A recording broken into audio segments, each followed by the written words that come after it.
जैन एकता अभियान में जुड़ने के लिए व्हाट्सएप पर जय जिनेंद्र सेंड करें 9059054563। आपके पास में से बहुत सारे एक्सपीरियंस होंगे या आपने देखे होंगे जो युवा एक्चुअल में आप लोगों से जुड़े हुए हैं या जो समारोह में आते हैं वो सिर्फ अटेंड करने आते हैं, तो उस स्थिति में आप किस तरीके से उनको समझाते हैं? बिल्कुल, मैं ये समझता हूं कि युवाओं की जो अभी वर्तमान में स्थिति है, एक तो हमें युवाओं को जो धर्म समझाना होगा वो वैज्ञानिक रूप से समझाना होगा। अभी कई बार हम बहुत सारी चीज़ों के लिए युवाओं को सामने माता पिता लाते हैं और सीधा उनको कहते हैं कि ये नियम ले लो, ये नहीं करना है, ये नहीं करना। उससे पहले मैं चाहता हूं कि उनकी धर्म के प्रति रुचि जागनी चाहिए और उनके जो क्वेश्चन हैं, उनके जो प्रश्न हैं, उनको प्रश्न करने देना चाहिए और प्रश्नों के आपको बिल्कुल सटीक जवाब देना चाहिए जिससे वो संतुष्ट हों। लेकिन अपनी समाज में अभी क्या हो गया कि कोई भी युवा आकर के प्रश्न करता है तो उससे कहते हैं तो कुतर्क कर रहा है, लेकिन ऐसा नहीं है। आप भगवान महावीर का पूरा जीवन देख लें और तीर्थंकरों का देख लें या अन्य धर्मों के महापुरुषों को देख लें, सारे आगम, सारे शास्त्र, सारी चीजें जो आई हैं वो सब शंकाओं से, प्रश्नों से ही शुरू हुई। जैसे भगवान महावीर स्वामी के पास में जब इंद्रभूति गौतम आए तो वो शास्त्रार्थ करने के लिए आए थे, लेकिन उनके मन में कुछ डाउट थे, शंकाएं थी। तो जब सामने आए तो जब भगवान महावीर ने उनको कहा कि इंद्रभूति गौतम आई, तो उन्होंने कहा इनको कैसे हमारा नाम का पता है। लेकिन थोड़ी देर बाद उन्हें एकदम अहंकार आया कि मेरे नाम को कौन नहीं जानता, मेरा नाम तो माने ख्याति प्राप्त है, तो इनको भी कहीं से पता लग गया हो। लेकिन जब भगवान महावीर के पास वो और निकट आए तो भगवान में महावीर ने कहा कि आपको अपनी आत्मा के बारे में और परमात्मा के बारे में कुछ संशय, शंका है। तो उन्होंने कहा ये इनको कैसे पता लगा। तो उसके बाद में उन्होंने और प्रश्न किए, तो फिर भगवान महावीर ने, जिसके वो मर्मज्ञ थे इंद्रभूति गौतम माने वेद के, तो कहते हैं भगवान महावीर स्वामी ने गौतम स्वामी के शंकाओं का और उनके प्रश्नों का जो समाधान दिया, जो उत्तर दिया, वो वेद वाक्यों में दिया। अर्थात जो वेद के वाक्य थे, वेदों के जो वाक्य थे, वचन थे, उनमें उनका समाधान प्रैक्टिकल बताया। क्योंकि उनको जो भाषा आती थी, जो वो समझते थे, क्योंकि वेद के विद्वान थे तो वो भाषा इजीली समझते, तो उसी में उनका समाधान दिया। छोटे बच्चों को जिस भाषा में समझे उसी भाषा में समझाना चाहिए। तो वही है कि उनको जब समाधान दिया तो वो समर्पित हुआ। अकेले ही समर्पित नहीं हुआ, अपने साथ में 500 शिष्यों के साथ में समर्पित हो गए। उनके जो दूसरे भाई थे, अग्निभूति, वायुभूति, वो सभी लोग आए, उनके मन में जो प्रश्न थे उन्होंने वो प्रश्न किए और वो की, उनको उसका समाधान हुआ तो वो लोग भी समर्पित हो गए। ऐसे भगवान महावीर स्वामी ने संघ की स्थापना की। संघ तो जो भी बच्चे आते हैं, बच्चों को जो भी प्रश्न है पहले हमें उनसे अच्छी तरह से सुनना चाहिए और प्रॉपर अगर हम उनका समाधान दे सकेंगे तो बच्चे धर्म के साथ में कनेक्ट होंगे। आप ये कहना चाहते हैं कि अगर भगवान महावीर जी ने एक चीज बताया, जैन धर्म जो हमारा है उनके सिद्धांतों पे चलता है, तो फिर गुरुदेव पंथवाद किसने बनाया? ये पंथवाद तो अगर देखें तो बहुत बाद में पूजा पद्धतियों के कारण आया। अच्छा, अलग है ना, पूजा पद्धति भी काफी अलग है। दिगंबर की बात हम करें, दिगंबरों में भी अलग अलग है, श्वेतांबरों में भी अलग अलग है, उनके सब ग्रुप ऐसे बनते गए। तो ये हुआ कैसे? अगर हम आज एकता की बात कर रहे हैं तो हमें इसके पीछे की जो छुपी हुई रहस्य उसको उजागर करना पड़ेगा। जब तक हम उसे नहीं समझेंगे, वही बात आ गई ना, जब तक हमें प्रश्न सही समझ में नहीं आएगा, हम उत्तर कैसे दे पाएंगे?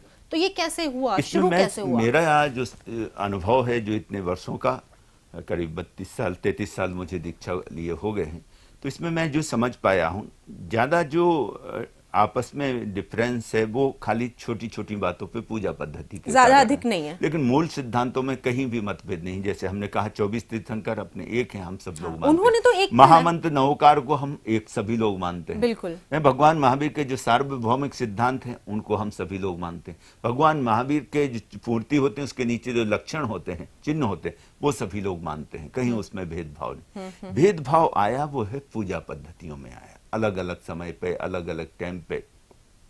और इसका मैं समझता हूं कि जो समन्वय किया वो भगवान महावीर स्वामी ने ही किया। भगवान महावीर स्वामी के समय भी जैन धर्म, भगवान महावीर की भी परंपरा तीर्थंकरों की चल रही थी, लेकिन साथ साथ जो अपने 23वें तीर्थंकर हुए भगवान पार्श्वनाथ की परंपरा, वो भी साथ में चल रही थी। उस समय उनके भी 200-250 संत थे, कहते हैं, मुनि थे, आचार्य थे। तो वहां पर एक बार अपने श्वेतांबर आगमों में तो खास करके वर्णन आता है कि केसी और गौतम स्वामी का संवाद हुआ। जो पारसनाथ परंपरा के जो आचार्य थे उस समय के, जो गणधर थे माने वो, तो वो केसी स्वामी थे और इधर गौतम स्वामी, वो मिले आपस में। तो वो 4 याम को माने 4 महाविरुद्ध को मानते थे। और भगवान महावीर ने एक समय के अनुसार चेंज करके 5 याम की माने पंच महाविरुद्ध की वो स्थापना की। फिर जो जब उनका वो हुआ, फिर उसके बाद में वो भगवान महावीर के पास गए गौतम स्वामी। उन्होंने कहा ऐसे ऐसे कि वो परंपरा है। हाँ बोले वो परंपरा है, वो अपने तीर्थंकर जो 23वें तीर्थंकर भगवान पार्श्वनाथ हुए उस परंपरा के वो साधु हैं, मुनि हैं, वो इस धरा पर विचर रहे हैं, अहिंसा का और धर्म का, शाकाहार का माने संदेश दे रहे हैं। बोले वो 4 याम को मानते हैं, 4 महाविरुद्ध को मानते हैं और अपने 5 हैं। बोले हाँ वही। बोले उन्होंने उसको परिग्रह को, स्त्री को भी परिग्रह में रखा हुआ था। तो उस समय 4 थे वो, लेकिन जब स्त्री को भगवान महावीर ने अलग किया कि वो परिग्रह नहीं है, वो वस्तु नहीं है, वो मातृशक्ति है, वो इस जगत में जन्म देने वाली है। आप देखें, कहते हैं कि जगत में जन्म 2 ही, कहते हैं परमात्मा देता है या किसी को जन्म देता है, ईश्वर देता है या माँ देती है जन्म। तो उसका स्थान तो इतना बड़ा है, वो वस्तु कैसे हो सकती है। तो भगवान महावीर ने उस समय फिर ब्रह्मचारी वाला जो व्रत आया उसको लाया और ये 5 वो बने। तो फिर बाद में वो लोग भी कहते हैं भगवान महावीर के संग में यथावत जिस रूप में थे उसी रूप में वो शामिल हो गए। लेकिन वो लोग सब लोग वस्त्र पहनते थे, सफेद वस्त्र, तो भगवान महावीर के साथ वो शामिल हो गए। तो वो श्वेतांबर कहलाए और दिगंबर जो भगवान महावीर के थे वो दिगंबर उसमें रहे। और इतिहास में तो और भी आता है कि बीच में कुछ काल ऐसा आया कि जहाँ 5 रंग के भी वस्त्र पहनते थे, तो वो भी स्थिति चली। तो ये काफी समय तक चलता रहा। भगवान महावीर के बाद में करीब 100-125 साल तक आचार्य भद्रबाहु स्वामी तक सब लोग एक थे। लेकिन उसके बाद में शायद स्थूलीभद्र और इधर कुंदकुंदाचार्य हुए, उसके बाद में दिगंबर श्वेतांबर परंपरा है, तो अलग हो गए। ये बहुत ही गहन विषय है, इस पे अगर हम चर्चा करने बैठेंगे है और बहुत लंबा भी है, बहुत लंबा है। फिर कभी आपसे मुलाकात होगी तो अपने दर्शकों के सामने इस पे हम चर्चा करेंगे। बिल्कुल। फिलहाल हम स्टिक रहते हैं जैन एकता पे कि कैसे हम उन्हें एक कर सकते हैं। ट्रेंड बहुत फॉलो चल रहा है आजकल, और इस ट्रेंड के चक्कर में गुरुदेव क्या से क्या हमारी जो संस्कृति है वो बनती जा रही है। हर जगह जहाँ पॉपुलैरिटी मिल रही है लोग उस तरह अग्रसर होते जा रहे हैं। अगर मैं युवाओं की बात करूँ, वो अपने धर्म गुरु भी ट्रेंड के अकॉर्डिंग सेट करें, अरे इनके फॉलोअर्स बहुत ज़्यादा, ये कुछ ज़रूर अच्छा बताते होंगे। और शायद इसी की वजह से आजकल जो हमारे संत महात्मा भी हैं, क्षमा चाहूँगी गुरुदेव ये बोलने के लिए, लेकिन वो लोग भी ऐसी ऐसी रील्स बना रहे हैं ताकि लोग उनसे ज़्यादा से ज़्यादा जुड़े। तो ये क्या है, हमारी संस्कृति बिगड़ रही है, सुधर रही है, कहाँ जाएगी इस स्थिति में जहां हम धर्म एक सोशल मीडिया के माध्यम से एक्सेप्टेंस की ओर बढ़ रहे हैं, उसे एक्सेप्ट कर रहे हैं, तो हम क्या बचा पाएंगे, और बचा पाएंगे तो कैसे? वर्तमान में ये वैज्ञानिक युग में और social media, electronic media, press media के इस युग में बहुत जरूरी है कि भगवान महावीर ने शुरू से यही सूत्र दिया है कि हम जागृति पूर्वक चलें। कुछ भी हम कर्म कर रहे हैं, करने से पहले उसे 10 बार सोचें। और पूरी, जिसे हम पहले योग की बात कर रहे थे कि मन वचन काया तीनों का योग करके संयुक्त होकर के जागृति पूर्वक हर कर्म करें।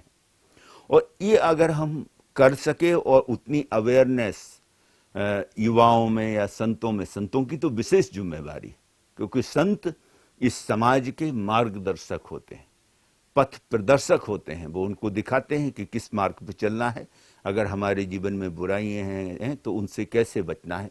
तो इसके लिए अपने आगमों में बहुत ही सुंदर एक गाथा आती है, खास करके 10वें कालिक सूत्र की, कि धर्म क्या है। तो कहा है अहिंसा संयमो तपो, कि अहिंसा, संयम और जो तप रूप धर्म है वह धर्म है। और उसका जो भी जीवात्मा पालन करती है उसके चरणों में कहते हैं देवता भी नमस्कार करते हैं।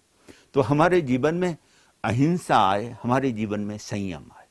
संयम की जरूरत सभी को, साधु को भी है और श्रावक श्राविकाओं को भी है। श्रावक श्राविकाओं का अलग कर्तव्य है, क्योंकि श्रावक श्राविकाओं को बताया गया है कि आप साधु संतों की सेवा करें, समाज में सेवा करें और तीर्थंकरों की भी पूजा करें। और संतों का जो श्रवण का मार्ग है, संतों का, वारिकाओं का, साध्वियों का, वो है साधना का, ध्यान का, साधना का, माने आत्मकल्याण के साथ में विश्व कल्याण की भावना करते हुए तप का। तो वो भी करना है, लेकिन उसमें युवाओं को हम कैसे जोड़ें, वो कैसे मान ना भटकें। अगर हम ही अपनी इच्छाओं में, महत्वाकांक्षाओं में इतने उलझ जाएं कि हम दूसरे लोगों को देख के प्रभावित हों और हम अलग अलग रास्ते अपना लें, तो वो गलत है। उसके लिए मैं चाहता हूं कि खास करके समाज को जो सार्वभौमिक सिद्धांत जैन धर्म के हैं उसे स्वयं आत्मसात करें, स्वयं उसे जिएं, और जीने के साथ साथ में युवाओं को हम उसके साथ में कैसे जोड़ सकते हैं, उसके लिए जरूरी है कि हमें धर्म को बहुत कठोर नहीं बनाना होगा, बल्कि धर्म को सरल बनाना। और भगवान महावीर से जब पूछा उस समय भी कि धर्म है क्या, तो उस समय भी कहते हैं कि 300 कुछ धर्म और पंथ, अलग अलग परंपराएं थी। तो भगवान महावीर ने, अच्छा उस वक्त भी पंथ थे? हाँ, उस समय भी थे। तो आज हम भगवान महावीर के समय भी कई ऐसे थे जो अपने को सर्वज्ञ मानते थे, केवली मानते थे, जिसमें मखलीपुत्र गौशालक जो भगवान महावीर के साथ वो भी अपने को बहुत वो मानते, केस कंबल और भी कुछ काफी थे। तो मैंने कहने का मेरा मतलब है कि उस समय थे। तो उस समय जब भगवान महावीर से पूछा कि धर्म क्या है, तो उन्होंने ये नहीं बताया कि धर्म ये है ये है। उन्होंने कहा वस्तु साहबो धम्मो, कि वस्तु का जो स्वभाव होता है वो धर्म है। जैसे पानी का स्वभाव शीतलता है, अग्नि का स्वभाव उष्णता है, वायु का स्वभाव प्रवाहित होना है, आकाश का स्वभाव अवगाह देना है, पृथ्वी का स्वभाव क्षमा है। तो उन्होंने कहा जैसे पंचभूत का धर्म है, इसी प्रकार से जो आत्मा का धर्म है, वो जो स्वभाव है उसका, वो धर्म है। वो धर्म क्या है? वो धर्म अहिंसा है, वो धर्म दया है, वो धर्म करुणा है, वो वात्सल्य है, वो स्नेह है। तो ये जो धर्म के गुण हैं, वो आत्मा के स्वभाव के लिए भी कहा है। आत्मा का स्वभाव क्या है? तो कहा इसमें 4 चीजें हैं, 4 ज्ञान की शक्तियां। इसमें अनंत ज्ञान है, अनंत दर्शन है, और अनंत आनंद है, अनंत वीर शक्ति। ये तो आत्मा के मूल गुण हैं। बिल्कुल, अगर हम फिर तो सही है ना गुरुदेव, अगर ट्रेंड के अकॉर्डिंग हम गुरु हमें मिल जाते हैं तो शायद पॉसिबिलिटी है कि पंथवाद भी खत्म हो। बिल्कुल बिल्कुल हो सकता है, अगर हम अपने अहंकार में छोटी छोटी चीजों में ना उलझे, हमारे अंदर रिजुता सरलता है, और हम सर्वोपरि पहले हम धर्म को, तीर्थंकरों ने जो हमें मार्ग बताया उसको हम सर्वप्रथम सकते। प्रथम वो हमारे लिए, दूसरा हमारे लिए जो हमारा कर्तव्य है, चाहे हमारे परिवार का कर्तव्य है, चाहे हमारे धर्म के प्रति कर्तव्य है, उस कर्तव्य को हम समझें और उसके बाद में फिर अपने को रखें। तो हमारा अहंकार ही नहीं तो फिर सिर्फ पंथवाद अहंकार क्या होता है? सबसे पहले मैं अपने को रखता हूं कि मैं जो कह रहा हूं वही सत्य है, वो हम भी माने और दूसरे भी माने। तो ये अनेकांत दृष्टि नहीं है, ये एकांत दृष्टि आ गई। अनेकांत दृष्टि कहती है कि आप जो कर रहे हैं, आपको से को जिससे शांति मिल रही है, वो आपका मार्ग है। दूसरा जो कर रहा है वो उसके लिए मार्ग है। और मैं तो कई बार कहता हूं कि धर्म में है क्या, जैसे आप कोई बिजनेस व्यापार करते हैं लोग, तो बिजनेस व्यापार में किस लिए करते हैं कि 2 पैसे की इनकम हो। तो बिजनेस व्यापार जॉब जो भी कोई कार्य कर रहा है, उसका जो लाभ है वो है पैसा, धन है। इसी प्रकार से हम जो भी धर्म करते हैं, धर्म की जो आय है, लाभ है, वो क्या है? वो है शांति, वो है आनंद, वो है अहंकार का कम होना, वो है रिजता, सरलता। संतों को, सबको धर्म को, अपने स्वभाव को समझते हुए जो जो अलग अलग पद्धतियों से उपासना कर रहे हैं वो अपने करें, और उसके साथ साथ में उसकी श्रद्धा भक्ति और बढ़े। हम ये तो फिर बहुत बड़ा दायित्व हमारे संत महात्माओं का भी है ना कि पंथवाद छोड़ के जो हमारे महावीर स्वामी ने, हमारे तीर्थंकरों ने हमें जो ज्ञान दिया है, हम उसको आगे रखें, आगम की वाणी को सबसे आगे रखें। बाकी जो नियम है, हर घर के नियम अलग होते हैं, हर पूजा के नियम अलग होते हैं। घर में देखो, घर में जितने लोग होते हैं ना, सबके नियम अपने अपने, सबका सोने का समय अलग है, उठने का समय अलग है, सबके कार्य अलग है जी। आप देखो सबके, आज देखें परिवार में अगर 4 लोग हैं तो सबका कोई किसी बिजनेस में है, कि कोई जॉब कर रहा है, कोई और कार्य कर रहा है, तो सब शौक है। मतलब वो ऐसा हो जाएगा ना, फ्रीडम, ये स्वतंत्रता अपना धर्म देता है। बिल्कुल, ब्रह्मांड में हमारा देश है, देश के अंदर शहर है, शहर के अंदर हमारा गांव है, गांव के अंदर हमारा घर है। लेकिन जो एक चीज है, हमें हमारे देश की इज्जत करनी चाहिए।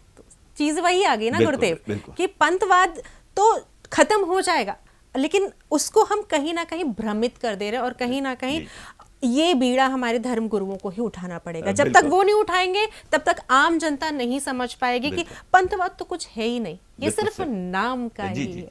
बिल्कुल गुरुदेव, बिल्कुल। अभी इसके लिए देखें तो अभी जैसे नरेंद्र मोदी जी का ही है एक, माने उनका संदेश ही है पूरे राष्ट्र के लिए कि प्रथम राष्ट्र, दूसरे उसमें हमारी पार्टी और उसके बाद में फिर व्यक्ति। बिल्कुल।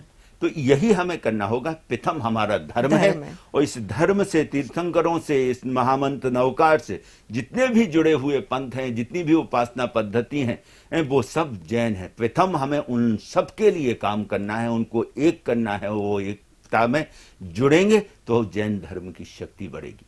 फिर दूसरे उसमें कि जो जिस परिवार में, जिस परंपरा में उसका जन्म हुआ, वहां जो उसको पूजा पद्धति मिल रही है, उससे वो संतुष्ट है, उससे उसे शांति मिलती है, तो वो उस मार्ग को अपना करके उस हिसाब से पूजा उपासना साधना करे। और उसके बाद में व्यक्तिगत हमारी जो इच्छाएं हैं या अहंकार है वो बाद में आना चाहिए।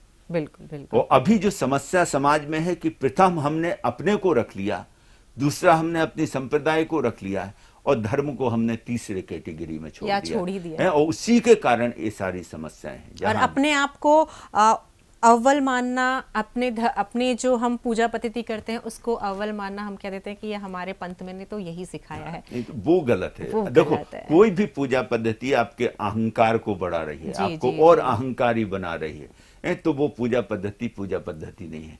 क्योंकि कहा है भगवान महावीर स्वामी ने में कि अगर तप से भी अहंकार बढ़ता है वो तप सम्यक तप नहीं है। अगर ज्ञान से भी अहंकार बढ़ता है तो वो सम्यक ज्ञान नहीं। बिल्कुल। और कुछ भी हम दया दान की प्रवृत्ति भी करते हैं, उससे भी अगर हमारा अहंकार बढ़ता है तो उस दया दान की प्रवृत्ति से या दान करने से हमारे कर्मों की निर्जरा नहीं होगी बल्कि कर्म बनेंगे। तो वो धर्म तो आपको निरअहंकारी बनाता है और वो चीजें जब तक कर्म नहीं होती धर्म तो मोह माया से दूर कर देता है, दूर भी करता है और जिम्मेदारी देता है। अगर जीवन हमारा है तो उस समय भी भगवान महावीर से जब श्रावकों ने पूछा तो श्रावकों के लिए ये नहीं कहा कि ये काम नहीं करना है। अब उनके पास उस समय भी 500 हल खेती थी, गौशालाएं बहुत थी, हजारों उसमें गौशालाएं।